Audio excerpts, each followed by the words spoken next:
I have a plan, অন্যের উপর blame. আমাদেরকে আরো বলতে হচ্ছে আই হ্যাভ আ প্ল্যান, নারী নির্যাতনই তার main. I have a plan, খুন ধর্ষণ ব্লেম। আপনাদের আচরণে এই ধরনের দ্বিচারিতা কেন? আমরা আরো দেখেছি দেশের নারীদের নিরাপত্তা দেওয়ার জন্য ফ্যামিলি কার্ডের কথা বলা হয়েছে। একদিকে আপনারা ফ্যামিলি কার্ডের কথা বলছেন, ফ্যামিলি কার্ডের মাধ্যমে নারীদের সুরক্ষা দিবেন, নারীদের নিরাপত্তা দিবেন বলছেন, অপরদিকে আপনারাই নারীদেরকে সংঘবদ্ধভাবে ধর্ষণ করছেন। অপরদিকে আপনারাই পাওনা টাকা চাইতে গিয়েছে যে নারী, তাকে হত্যা করেছেন। তাহলে যে সমস্ত নারীরা ফ্যামিলি কার্ডের জন্য যেতে চাইবে, যে সমস্ত নারীরা ফ্যামিলি কার্ডের জন্য টাকা চাইতে চাইবে, তাদের গলায় যে আপনারা ছুরি লাগাবেন না, তার প্রমাণ কি? আমরা সুস্পষ্ট জবাব চাই। এখনো পর্যন্ত আমরা লক্ষ্য করেছি আপনাদের পক্ষ থেকে কোনো ধরনের বার্তা দেওয়া হয়নি, বরঞ্চ আপনারা বলছেন অন্য দল ক্ষমতায় গেলে নারীরা সবচেয়ে নির্যাতিত হবে। হাসালেন, আমাদেরকে হাসালেন। আপনারা নিজেরাই নির্যাতন করছেন, আবার আরেকজনের উপর ব্লেম চাপাচ্ছেন। তাহলে তো আমাদেরকে বলতেই হচ্ছে আই হ্যাভ আ প্ল্যান, অন্যের উপর ব্লেম। আমাদেরকে আরো বলতে হচ্ছে আই হ্যাভ আ প্ল্যান, নারী নির্যাতনই তার main. I have a plan, খুন ধর্ষণ ব্লেম। আপনারা কি ধরনের প্ল্যান করেছেন নারীদের জন্য তা জাতির সামনে সুস্পষ্ট।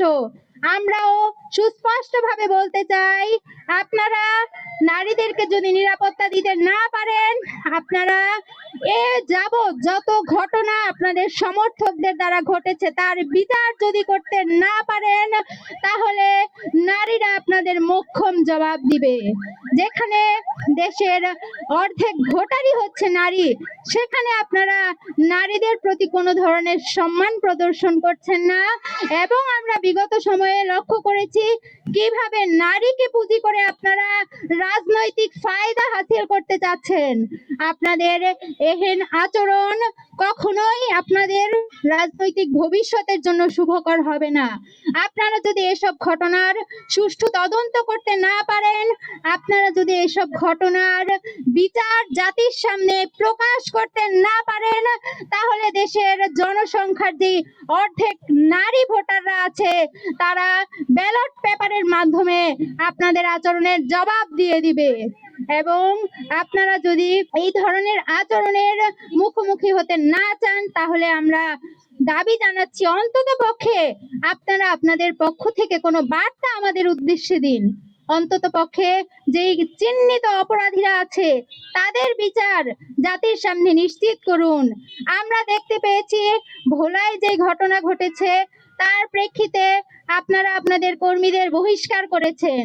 এসব বহিষ্কারের নাটকে আমরা দমতে চাই না, আমরা সুস্পষ্ট বিচার চাই। আমরা আপনাদের পক্ষ থেকে সুস্পষ্ট বার্তা চাই। আদৌ দেশের নারীরা, আদৌ আমরা আপনাদের কাছে নিরাপদ কিনা, আমরা মুক্তভাবে কথা বলতে পারবো কিনা, আমরা আমাদের পোশাকের স্বাধীনতা পাবো কিনা, আমরা ধর্মীয় স্বাধীনতা পাবো কিনা।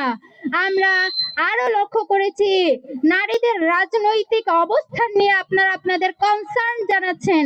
আপনারা বারংবার প্রশ্ন করছেন সংসদে নারীদের আসনের ব্যাপারে, কিন্তু একজন নারী যদি রাজনৈতিক ক্ষেত্রে চলে আসে, আপনারা তাকে নিরাপত্তা দিতে পারবেন কিনা সে ব্যাপারে আপনাদের কোনো সুস্পষ্ট রূপরেখা, কোনো পরিকল্পনা আমরা দেখতে পাইনি। সুতরাং আমরা নারীদের রাজনৈতিক অবস্থান নিয়ে আপনাদের পদক্ষেপ কি হবে সেটা নিয়ে শঙ্কিত। আপনারা আপনাদের এই অবস্থান জাতির সামনে পরিষ্কার করবেন, আমাদের সামনে পরিষ্কার করবেন। আমরা আরো দেখতে পেয়েছি বিগত সময়গুলোতে কিভাবে নির্বাচনী প্রচারণায় নারীদের উপর হামলা করা হয়েছে, এবং আমরা বারবার কনসার্ন জানিয়েছি, কিন্তু এই হামলাগুলোর কোনো বিচার আমরা দেখতে পাইনি, বরঞ্চ আমরা এই ঘটনাগুলোর পুনরাবৃত্তি দেখতে পেয়েছি।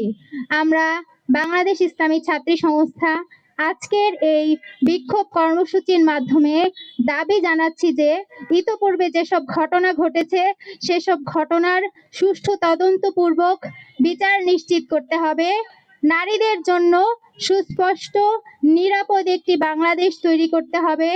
জুলাইয়ের যে অঙ্গীকার ছিল নারীদের জন্য নিরাপদ দেশ, সেই নিরাপদ দেশ বাস্তবায়নে ভূমিকা পালন করতে হবে এবং আমরা প্রশাসনের কাছে দাবি জানাচ্ছি প্রশাসন যেন নিরপেক্ষ আচরণ করে, প্রশাসন যেন ভিকটিমের পক্ষে দাঁড়ান, প্রশাসন যেন ভিকটিমকে সুস্পষ্ট বিচার পাইয়ে দেন।